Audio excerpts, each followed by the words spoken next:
Hey, everybody. Welcome to the podcast. It's called the Hey Everybody Podcast, and I'm called Christopher Gold, and I have been for 80 episodes now, as has the podcast. 80. That's a lot. It's been fun. You know, I think the podcast will end at some point, and I'm not sure that it will be a terribly long time from now. I just like the idea of doing a thing and then finishing it and going and doing another thing. And I've been working on some stuff, specifically, hopefully, a thing that would really nicely take the place of the podcast, but that's all I really say at the moment. But for now, I'm glad you're here, and I'm glad I'm here, and I'm glad we're hanging out. I have something I want to talk about today that I've wanted to talk about for a while, and we have sort of touched on it in the past. I'm going to start with two stories about two people you may have heard of. The first guy is named Matthew Stafford. And for many, many, many, many years, he was the quarterback for the Detroit Lions, and they suck. Just factually. I'm sure as people, they're lovely. I'm sure Detroit is lovely. I root for them sometimes because I think that city needs and deserves a win. But that team is bad. There's a theory that they are, in fact, cursed, and there's a whole reason why they're cursed. You got to give Calvin Johnson his money. I'm not going to talk about it right now. Point is, last year, Matthew Stafford, after years of service in Detroit, got traded to the Rams. You probably know the rest of the story. He immediately, first year with the Rams, took that team to the Super Bowl and won. He is a multi-millionaire several times over. He has a lovely wife who beat brain cancer. They have 4 beautiful daughters. He's one of 32 starting quarterbacks in the world, and now he has won a Super Bowl. And in the week since the Super Bowl, the conversation a lot has been, and I swear this is true, yeah, but he's still not good enough for the Hall of Fame. So to recap, he had a dream, he pursued it, he achieved it. He's the starting quarterback for an NFL football team. He's very good. Other quarterbacks think he's great. Tom Brady has spoken very highly of him. Aaron Rodgers has spoken very highly of him. Goes on and on and on. He just happened to be on a bad team. While he was on that bad team, he built this wonderful, amazing life full of a job he loved, financial reward, a loving relationship, a loving family, wonderful kids. His wife beat brain cancer, and he gets traded out to sunny California and wins the Super Bowl. And the conversation is still basically, he's not good enough. The next guy I want to tell you about is named Chris Shifflet. You may know him. Way back in the day, he was in a punk band called No Use for a Name. You may know him because you listen to his solo music that I like a lot and I've recommended on the podcast, but most likely you know him, if you know him, because he's the lead guitar player for the Foo Fighters. He lives out in California. In his free time, he surfs. He's in the Foo Fighters. I'm sure he's feeling pretty comfortable financially. He does what he loves for a living. He plays arenas. In his off time, when he's not playing an arena or surfing, he has 2 lovely kids and a wife. He has a very successful podcast, and he makes solo records I like a lot. Oh, by the way, he has a signature Fender Chris Shifflet Telecaster. I own one. It's lately been like my number 1 guitar. I bought it at Mike's Music and Sound in Fond du Lac, Wisconsin. You should go there. I love this guitar. This guy has this amazing life. And yet, I have heard him say he goes back and forth on whether or not to make another solo record because nobody's really listening to them. Except if you go to Spotify and see he has over 67,000 monthly listeners. So his solo career that he seems to sometimes think is floundering, he has over 67,000 monthly listeners. He's opened for Rhett Miller from the Old 97s. He's opened for Social Distortion. He has his own Fender Telecaster. Oh my gosh, if he's done with that life, I'll take it. But again, because maybe in his mind, maybe even subconsciously, he can't help but compare his solo career to the Foo Fighters, it does seem quite small and maybe like it's not working out. And I hear these two stories and I'm struck by this feeling of like, see, I knew it. I told you, the universe. Not you personally. You're lovely. I'm even saying it to myself. I told you, man. If you try to make your life good or feel good about your life by reaching a point or striving towards a thing or having some destination in your mind or comparing yourself to other people, even to yourself. Chris Shifflet suffers because he compares himself to Chris Shifflet. He's a guitar player for the Foo Fighters. Matthew Stafford might suffer because he compares himself to Tom Brady. And it reminds me and it confirms this thing that David Foster Wallace talked about, this thing that is really reinforced in a film called The End of the Tour, which I've recommended and I love, and is even more reinforced by a podcast. Jason Segel, who plays David Foster Wallace, did an episode of WTF with Mark Maron, where they talk about this idea that David Foster Wallace was talking about, that like, it will never be enough. You will never, you can see it. I've heard Dax Shepard, who is an actor, and he has a podcast as well called Armchair Expert. He has said, my wish for the world is they would all get their dream and get $1 billion so they could realize it's not enough. It's not going to make you feel like, how are you going to get that second billion? Maybe you need another dream to like being an actor isn't enough. You need to be a musician as well. It's never going to be enough. And you should strive and grow and move forward and expand and all this kind of stuff. But if you can't be happy until you achieve, you won't be happy. I have a song, it's in my book, and it will be on my next record, called What It Means. And in that song, I say, there will never be enough if you've ever wanted more. There will only be contentment and peace and a feeling that you're enough, and that within that contentment and peace, you can continue forward. If the contentment and peace has nothing to do with achievement or reach or anything like that, and certainly with comparison to the people around you or to your own ideas of what success means and all this kind of stuff. And I say all that telling you, like, I have the same problems. I really want certain signifiers of success and comfort and achievement and that kind of thing. But the fact remains, it's not possible. And we can learn that by watching how the world is treating Matthew Stafford and how Chris Shifflet sometimes treats himself. So there. I've been thinking about that a lot lately. Because someday you might find yourself with a lovely wife and great kids and a big old house and a bunch of money in the bank and a Super Bowl ring on your finger. And you're going to turn on the news, and the first thing you're going to hear is that you don't deserve to go to the Hall of Fame. What the hell?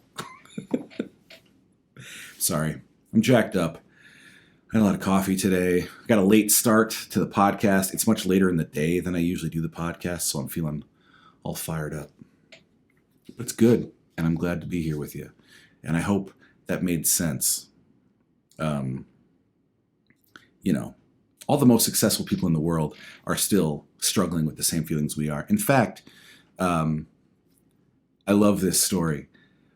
We have been having the same person work on our furnace for over a decade. We're now in our second place, and he was here a week ago just to give it a once over. And he's a wonderful dude. I love every time he comes over. I love talking to him and getting to know him. And, he's just a hardworking, blue-collar, Midwest dude. He works for himself, and he fixes furnaces and air conditioners and that kind of thing. And he's just a solid man, and I like being around him. And he was over here, and he was just giving our furnace the once-over. And he was telling me about some of the jobs he's had recently. And he found himself in these giant houses and working with some people that, like, this is one of their houses. They also have one over here and one over there and one in Italy and all this kind of stuff. And I just sort of out of habit, even though I don't want a second house and I don't want to live in Italy, just out of habit, I said, yeah, it must be nice. And very casually and very calmly, without even looking up, he just said, well, seems to me they have all the same problems that we do. And then he just went back to work. And I just went, God dang. This guy's a genius. And he's just dropping knowledge as if it's not amazing, potentially life-changing stuff. And, I think it's worth listening to him and those people, that the real secret to contentment comes from within and sort of knowing your place in the world and in the life you've made. And I don't think it precludes you from having ambition or goals or anything like that. In fact, it probably makes you more effective because you're not devastated by every little failure and every little critique and every little criticism because you're at peace. And now you can peacefully move forward and maybe, get your record deal or make your millions or be in that movie or put your book out or get that promotion or get married or whatever.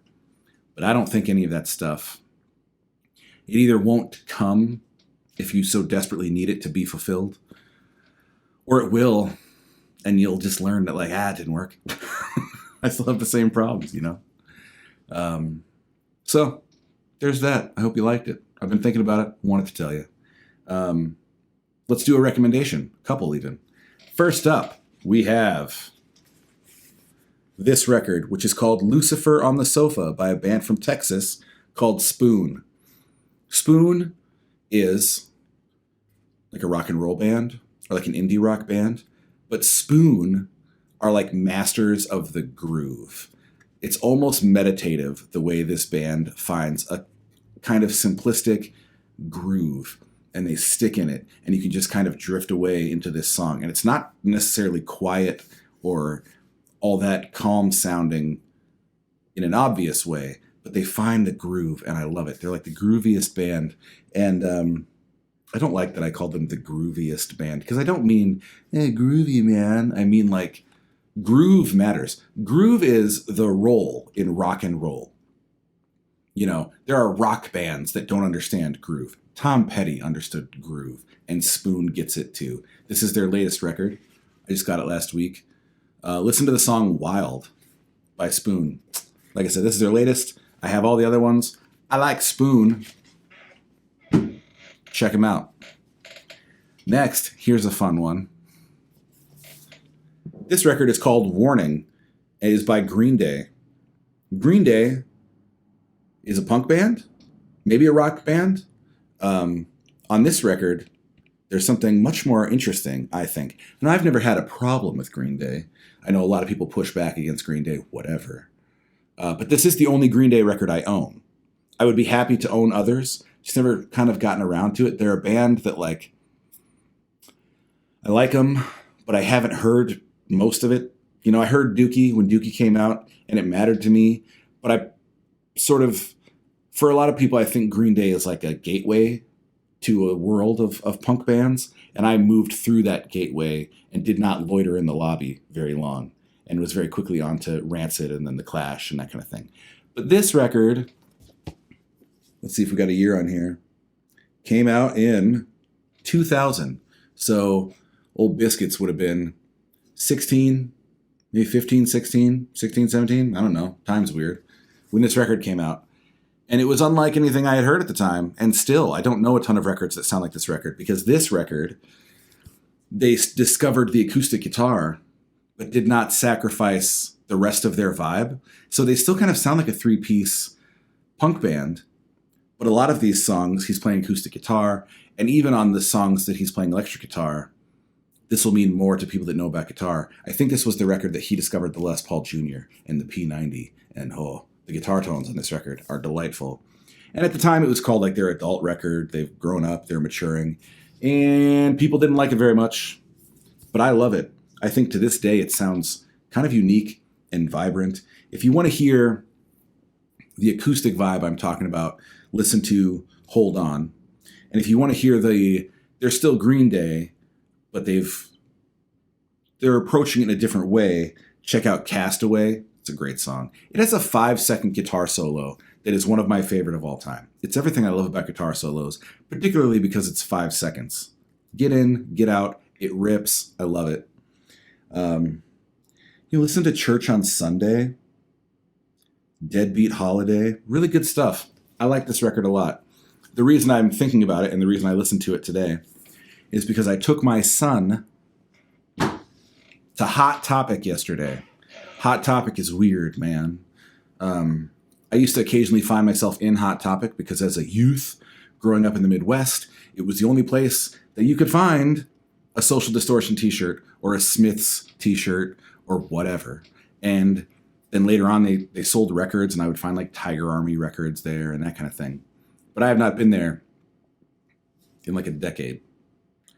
And I've spent that decade saying things like, I don't feel old or anything like that. I'm 38. I'll be 39 this year. And I would say, like, I don't feel old. The cure for that bit of foolishness is to walk into a Hot Topic. Because what I learned at Hot Topic is that I am 100 years old. It was great, though. It was great. My son wanted to get a new t-shirt. He had no, I want this shirt. He just said, I want to get a new t-shirt. So we went to Hot Topic because they have band shirts and he likes bands. And he got him a Green Day t-shirt. And it was cool. It was fun. It's fun to sort of do things with him.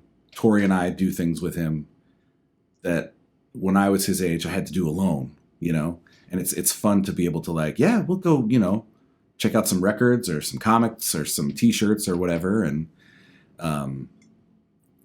so yeah, that put Green Day on my mind, and we listened to them in the car. And then I decided to listen to Warning this morning because it rules. I selfishly wish they had stayed in that direction and kept going. I think I would have really, really fallen in love with the band. But again, I got no beef with Green Day. I think they're a good band. Sometimes they fall victim to the overexposure radio thing, which again could kind of go back to what we were talking about today. You might think, it'd be cool if they played our song on the radio 1 million times. But the end result of that is you have a great song like When I Come Around by Green Day, or Blister in the Sun by the Violent Femmes, or Smells Like Teen Spirit by Nirvana, or Wagon Wheel by Old Crow Medicine Show. You have this great song and nobody ever wants to hear it again. Even people that acknowledge that it's a great song and they like it, it's just too much. Stuff can get overplayed, and that's another great way of realizing the dream is not always really the dream. Sometimes you achieve the dream and realize oh no, downside. So that's that. I hope you're well. If you're in the area, me and my band are playing Appleton Beer Factory on Friday, and you should come. There's a band called Gooding that's going to play as well, and we're excited. We haven't, done a ton of big full band rock shows this winter, and I think we haven't done one in Appleton in a couple months. So we're excited. It's going to be a good time. You can come see my Chris Shifflet signature Telecaster. And it's good. It's in a color called Shoreline Gold. I love it. And that's that. Be good. Come see me sometime. Email me if you want to. Support the podcast if you want to. Get excited about hopefully this next thing that's going to be really, really cool. And we'll talk soon.